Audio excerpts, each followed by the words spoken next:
In the Gospel of Mark, we are told the story of Jesus healing a blind man. As Jesus and the disciples came to Jericho, a blind beggar named Bartimaeus hears of Christ's arrival and begins to cry out for mercy. Jesus instructs his followers to bring the man to him. Then he asks Bartimaeus, "What do you want me to do for you?" The blind man's only request is to see again, which is granted as Jesus tells him, "Your faith has made you well." A very similar story also appears in Luke's Gospel. Approaching Jericho, Jesus and the disciples encounter a blind man shouting for mercy. Jesus orders the man brought to him, asks what he wants, and then restores his sight per the man's request. Yet another similar story can be found in Matthew. Interestingly, Matthew's version takes place as the disciples and Jesus are leaving Jericho, and features two blind men who cry out for mercy. Jesus calls for the men to be brought to him, asks what they want, and then grants their wishes of healing their blindness by touching their eyes. Are these three different versions of the same story, or three different stories? One can easily see there are variations between the stories, but there are many similarities too, and it is arguable that the similarities far outweigh the variations.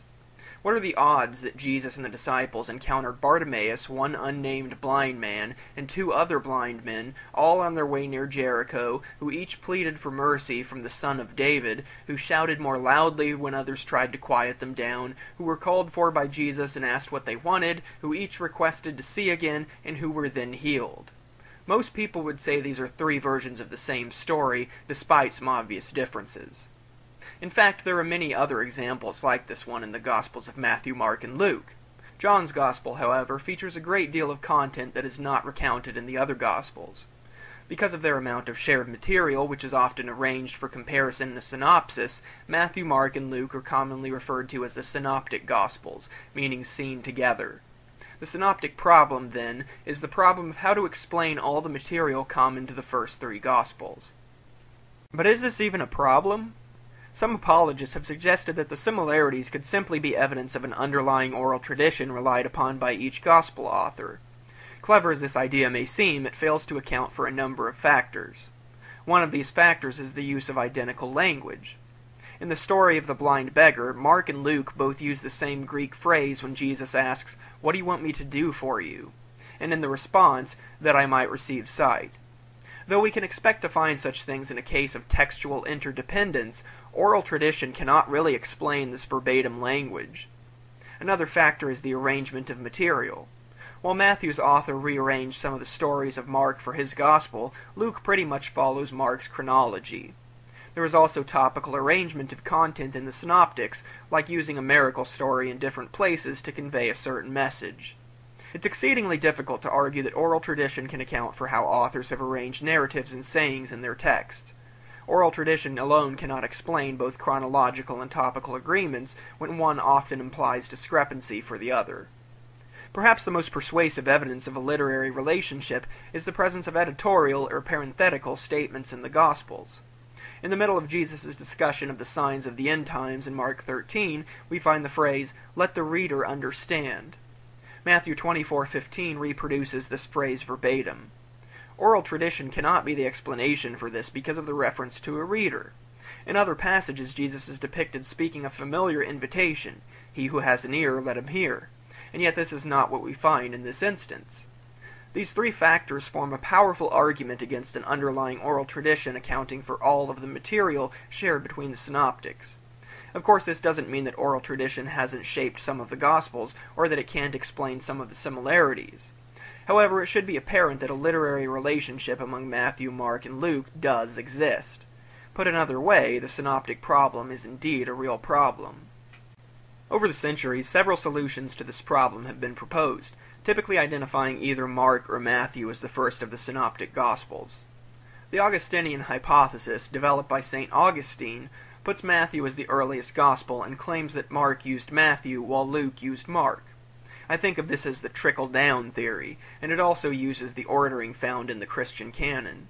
A derivative of the Augustinian hypothesis is the Griesbach hypothesis, set out in the 18th century, which places Luke before Mark and argues that the latter used both Matthew and Luke as sources. The Augustinian and Griesbach hypotheses are the two main theories that favor Matthew as the earliest written Gospel.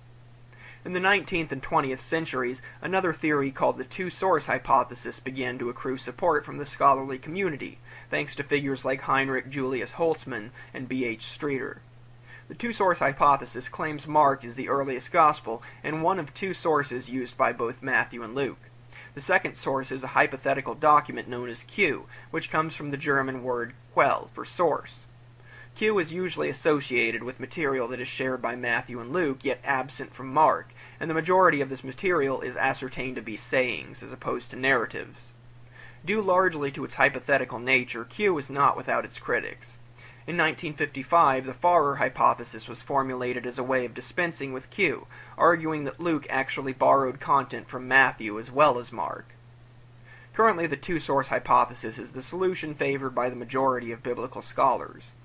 To appreciate why, let's briefly consider its two central claims. First, what is the case for the priority of Mark?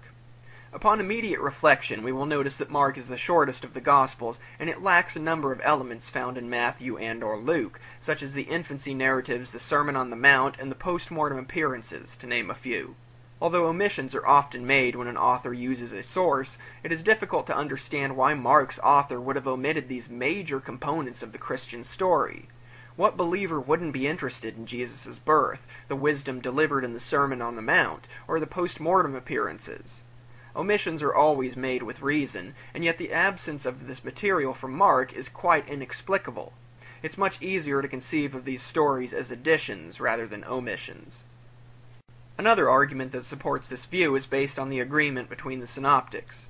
For example, Mark and Matthew may agree on a passage, meaning that they share a lot of similar wording and structure, while Luke may disagree. Likewise, Mark and Luke may agree against the opinion of Matthew. However, by comparison, there is very little agreement of Matthew and Luke against Mark.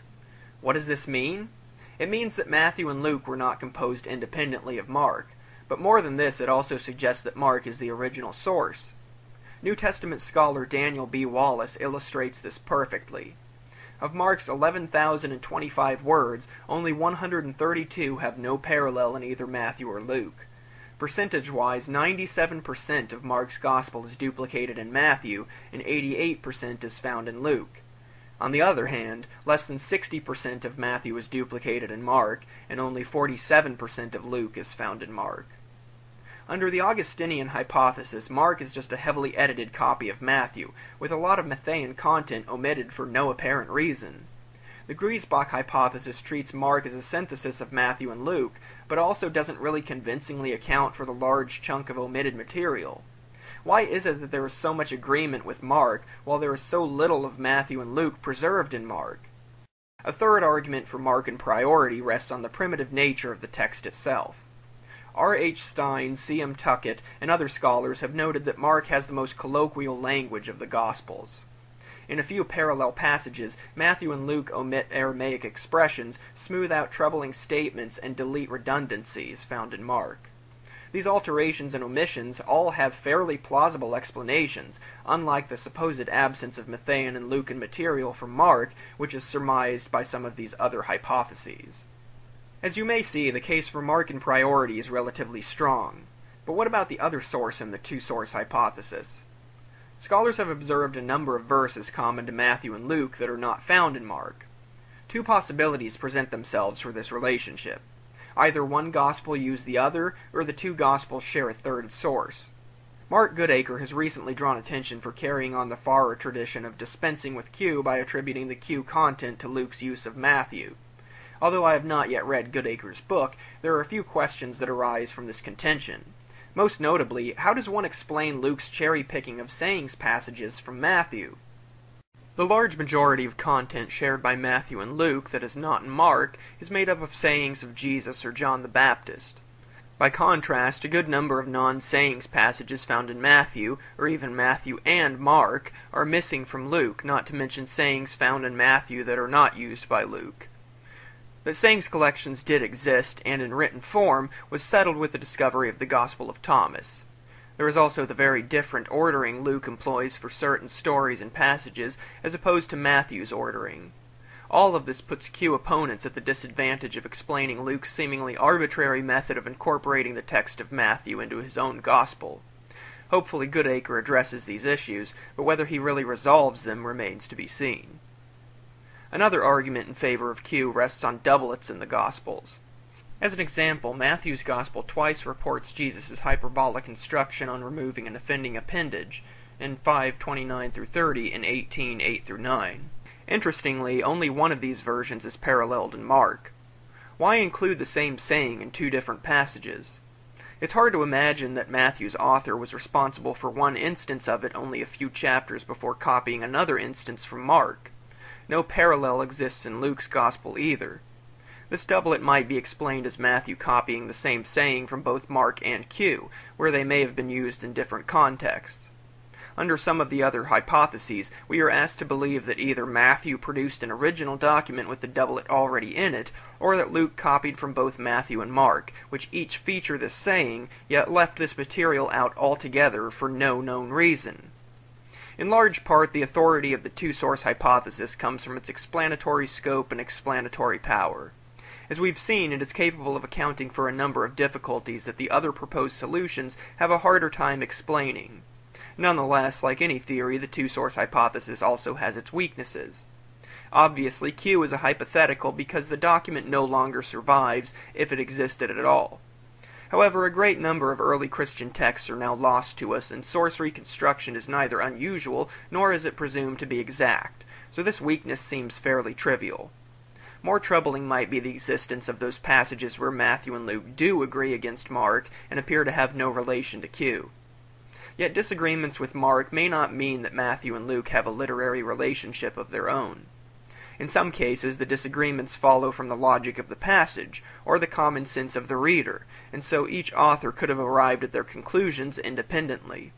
As previously discussed, there is evidence to suggest that Matthew and Luke corrected Mark's grammar, deleted redundancies, and smoothed over troubling statements. Therefore, it is not unimaginable that these writers would have independently come to some of the same decisions against the more primitive text of Mark. At present, the two-source hypothesis does seem to account for the facts better than the other hypotheses. Of course, all theories are subject to change in the light of new evidence. In the next episode of this series, we will take a closer look at Q, as well as the Gospel of Thomas.